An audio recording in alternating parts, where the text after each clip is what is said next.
محترم دوستوں بزرگوں، یہ ابھی جو آپ کے سامنے آیات پڑھی گئی جو مرکزاً پڑھی گئی، مجھے آپ کے سامنے فضائل قرآن کے سلسلے میں گفتگو چل رہی تھی۔ میں نے آپ حضرات کی بات بتلائی تھی اس وقت کی مجلس کے اندر کہ نبی کریم صلی اللہ علیہ وسلم نے ارشاد فرمایا کہ سورہ الف لام میم سجدہ جو 21ویں پارے میں آئی ہے اور سورہ ملک جو 29ویں پارے میں تبارک الذی بیدہ الملک الی آخرہ، یہ دو صورتیں ایسی ہے کہ دونوں صورتوں کا عذاب قبر سے بچانا خاص نصب ہے۔ وہ عذاب قبر سے انسان کو بچاتی ہے۔ جس طرح آدمی پیشاب کی چھینٹوں سے نہیں بچتا، اس طریقے سے آدمی چغلی کرتا ہے تو عذاب قبر ہوتا ہے۔ تو دونوں صورتیں عذاب قبر سے بچانے والی ہیں۔ اور میں نے آپ حضرات کے سامنے اس وقت خالد بن معدان ایک تابعی رحمۃ اللہ علیہ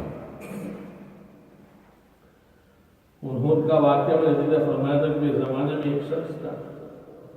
کہ وہ خالی الف لام میم سجدہ پڑھا کرتا تھا اور کوئی سورت نہیں پڑھتا تھا۔ اللہ تبارک و تعالیٰ نے خالد بن معدان فرماتے ہیں کہ جب وہ مر گیا، قبر میں چلا گیا، قبر میں جانے کے بعد اس سورت نے اللہ سے سفارش کرا، اللہ سے کہا یا اللہ یہ مجھے روزانہ پڑھا کرتا تھا، میری سفارش اس کا حکم قبول فرما۔ چنانچہ اللہ تبارک و تعالیٰ نے اس کے گناہ کے بدلے میں ایک نیکی اور ایک درجہ بلند فرما دیا اور ان کی سفارش قبول فرما۔ آگے حضرت فرماتے ہیں کہ یہ صورت دونوں صورتیں ایسی ہیں کہ وہ اپنے پڑھنے والے کے لیے یعنی جب مر جائے گا تو مر جانے کے بعد وہ اللہ سے جھگڑا کرے گا۔ جب ہمارا جھگڑا ہوتا ہے یہاں دنیا میں تو کیسے وہ جھگڑا کرے گا اللہ سے، کہیں یا اللہ اگر میں تیرے قرآن سے ہوں تو تو میری سفارش قبول فرما، اگر میں تیرے قرآن سے نہیں ہوں تو مجھے اپنے قرآن سے مٹا دے۔ میرے بھائی اس طریقے سے اللہ سے کہے گی اور سفارش کروائے گی۔ یہ دونوں صورت، تو اسی سے بات ہماری آگے چل رہی تھی اور میں نے آپ کو بتلایا تھا کہ ہمیں سب سے پیاری اور بہتر دعا ہمیں جو سکھلائی ہے قرآن میں کیا ہے؟ ربنا آتنا فی الدنیا حسنہ وفی الآخرۃ حسنہ وقنا عذاب النار۔ اسی کے اوپر ہماری گفتگو چل رہی تھی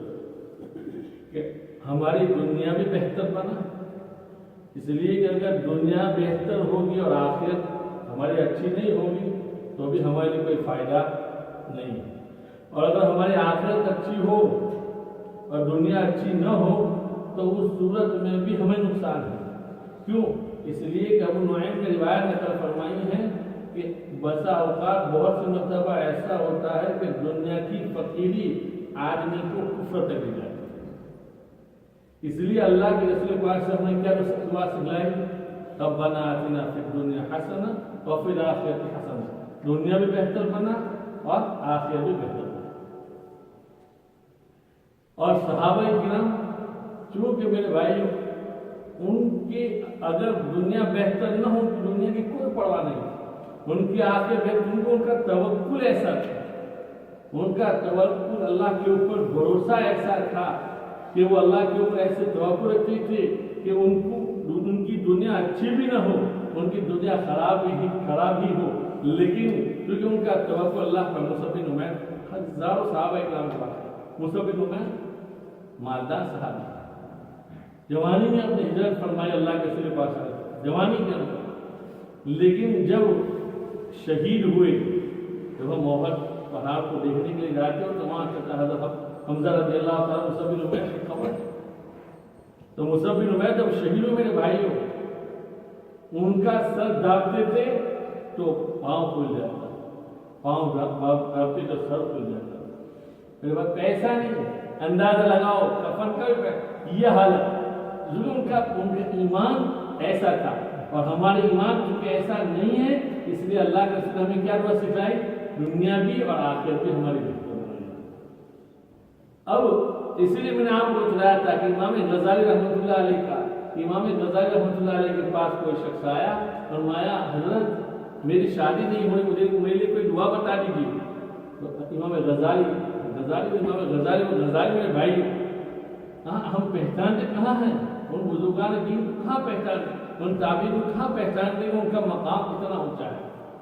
امام غزالی رحمۃ اللہ علیہ سے فرمایا، امام غزالی نے فرمایا کہ ربنا آتنا فی الدنیا حسنہ وفی الآخرۃ حسنہ، پڑھتے رہو، اچھی بیوی مل جائے گی۔ دوسرا شخص آیا، فرمایا میرا مکان بن رہا ہے، ان کا کام باقی ہے، دعا بتا دیجیے، تو یہی دعا بتا، ربنا آتنا فی الدنیا حسنہ وفی الآخرۃ حسنہ۔ کوئی اور تیسرا آیا، اس نے کہا میرا سفر کا مسئلہ ہے، لیکن اس میں مسائل بہت زیادہ ہے، میرے لیے کوئی دعا بتا دیجیے۔ تو حضرت امام غزالی نے فرمایا ربنا آتنا فی الدنیا حسنہ وفی الآخرۃ حسنہ، پڑھتے رہو۔ صحابی نے کہا حضرت آپ تو ہر ایک کو ایک ہی گولی دیتے ہو، ہر ایک کو جو بھی آتا ہے، کسی نے مکان کا کہا تو آپ نے کہا یہی دعا پڑھتے رہو، اس نے یہ کہا یہ دعا پڑھتے رہو، تو سب کے لیے ایک ہی گولی۔ امام غزالی رحمۃ اللہ علیہ نے فرمایا، بخاری شریف کی روایت ہے، نبی کریم صلی اللہ علیہ وسلم نے ارشاد فرمایا کہ ربنا آتنا فی الدنیا حسنہ وفی الآخرۃ حسنہ وقنا عذاب النار، اس سے جامع ترین دعا کوئی دعا نہیں۔ اس میں مکان بھی ہے، اس میں بیوی بھی ہے، اس میں تجارت بھی ہے، اس میں بزنس بھی ہے، سب اس میں آ گیا۔ اور یہاں سے ہماری بات چل رہی تھی کہ ہمارا حال کیا ہے، ہم مانگتے ہیں لیکن ہمیں دعا مانگنے کا طریقہ نہیں ہے۔ تو مجھے جو آپ بتلانا ہے آج دعا مانگنے کا طریقہ کیا ہے۔ دعا مانگنا ہمیں آتا نہیں ہے، ہم ڈائریکٹ اللہ سے سیدھے، آپ دنیا کا ایگزامپل میں نے اس کو بتایا کہ دنیا کا ایگزامپل لے کے ہم کسی کے پاس جائیں گے،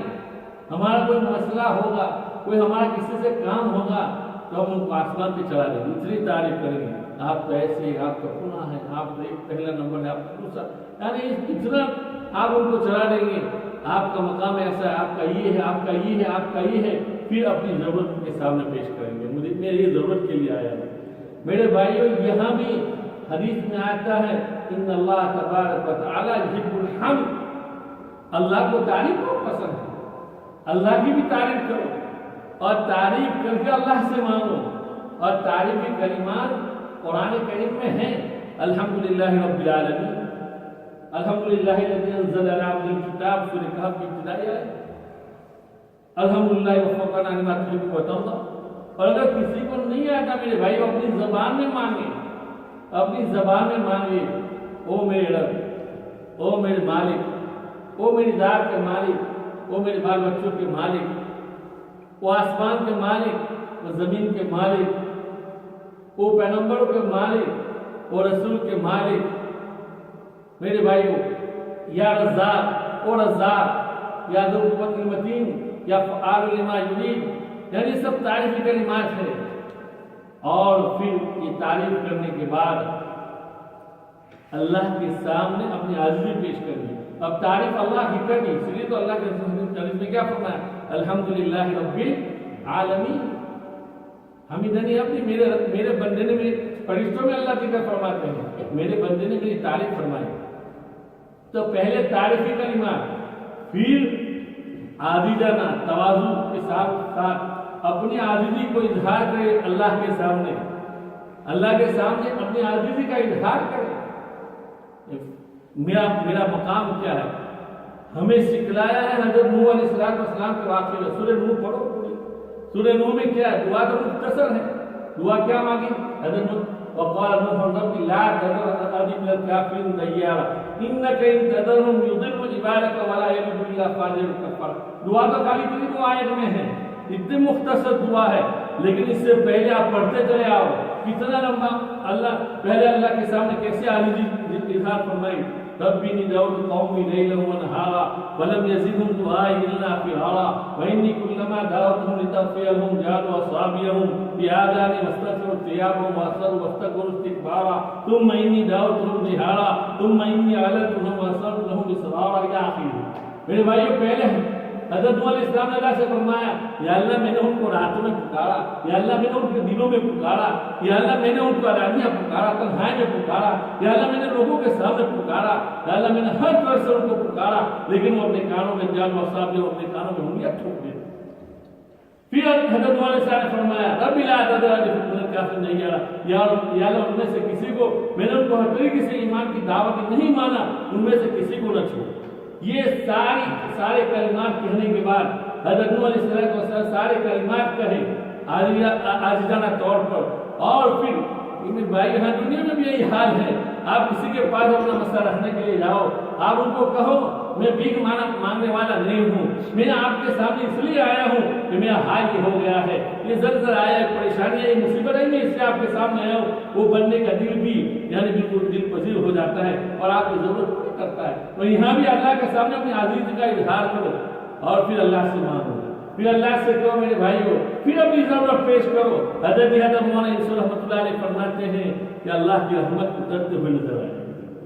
اللہ کی رحمت اترتے ہوئے نظر آئے گی۔ یہ ہماری دعائیں کرنا، ہم تو ڈائریکٹ ہم نے یہی اللہ سے مانتے یا اللہ میں 56 کروڑ دے دیں، 56 کروڑ کی چوتھائی پہلے ہم کہہ دیتے، نہیں میرے بھائیو، پہلے اللہ کی تعریف کرو، اللہ کی تعریف کرنے کے بعد ان کے سامنے اپنی عاجزی پیش کرو، تواضع عاجزی۔ ہم نے سب من تواضع للہ رفعہ اللہ، جو اللہ کے سامنے عاجزی پیش کرتا ہے اللہ ان کے درجات کو بلند کرتا ہے، عاجزی پیش کرو، پھر اس کے بعد اپنی ضرورت کو اللہ کے سامنے رکھو، انشاءاللہ اللہ ضرورت کو پوری کرے گا۔ تو بہرحال یہ دعائیا کلمات، بہرحال ربنا آتنا فی الدنیا حسنہ وفی الآخرۃ حسنہ، جامع ترین دعا ہے جو میں نے آپ کو بتلائی ہے۔ لیکن ہمارا حال کیا ہے بھائی؟ افسوس ہمارے اوپر ہے۔ اللہ میری اور آپ کی حفاظت کرنا ہے۔ اللہ کو ہمیں اللہ کے سامنے قرآن پڑھنے والا شوق، ہم شوق کے ساتھ لگن کے ساتھ قرآن پڑھیں، لگن اور شوق کے ساتھ قرآن سنیں۔ لیکن آج ہمارا حال دیکھیں، ہم میں سے ہر ایک کا حال یہ ہے میرے بھائیوں، کوئی بھی دیکھو قرآن پڑھتا ہے شوق اور لگن کے ساتھ، کتنے ہم پڑھتے ہیں قرآن ٹائم پاس کے لیے، ٹائم اب نہیں میرے بھائی، میں پہلے اس کو بتلایا تھا، اگر پڑھنا ہے تو اس نیت سے پڑھے کہ اس سے مجھے ایک حرف کے اوپر 10 نیکیاں ملنے والی ہے، میری آخرت بننے والی ہے۔ نیت ہماری صحیح ہو، نیت ہماری غلط ہوگی تو ہمارا ثواب ختم ہو جائے گا۔ شوق اور لگن کے ساتھ قرآن پڑھے، لیکن حال ہمارا کیا ہے؟ جس کو آتا قرآن نہیں ہے وہ قرآن پڑھتا نہیں ہے۔ انشاءاللہ آئندہ کل آپ کے سامنے موقع ملے تو کیا جائے۔